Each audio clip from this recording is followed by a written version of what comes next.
with it on. Some kids get movement disorders, and there's a whole bunch of people writing an article about, I think, called a panda. Mm-hmm. Do pandas exist? And what is a panda? Exist. Yeah, a panda. So it's not a bear, right? No. No, not a bear. Pandas are basically it's several disorders combined together. Where if we see a child with psychiatric impairments and neurological impairments, and they're associated with certain types of infections such as streptococcus, some people have grouped this together in a syndrome called panda.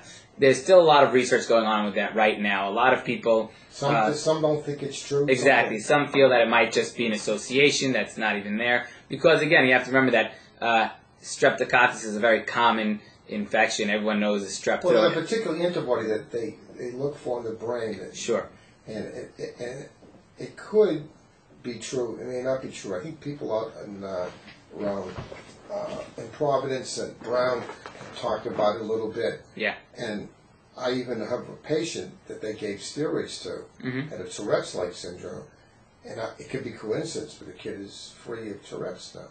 Right. You have to be careful with that with single cases because, it is possible because these disorders do overlap in the brain. But with Tourette's, as we know, they get better on their own, and it does come back and go. And a lot of times you hear how they got better, but then you don't hear how 3 months later it came back again. And that is part of the definition of Tourette's, where you have different tics that come and go on their own.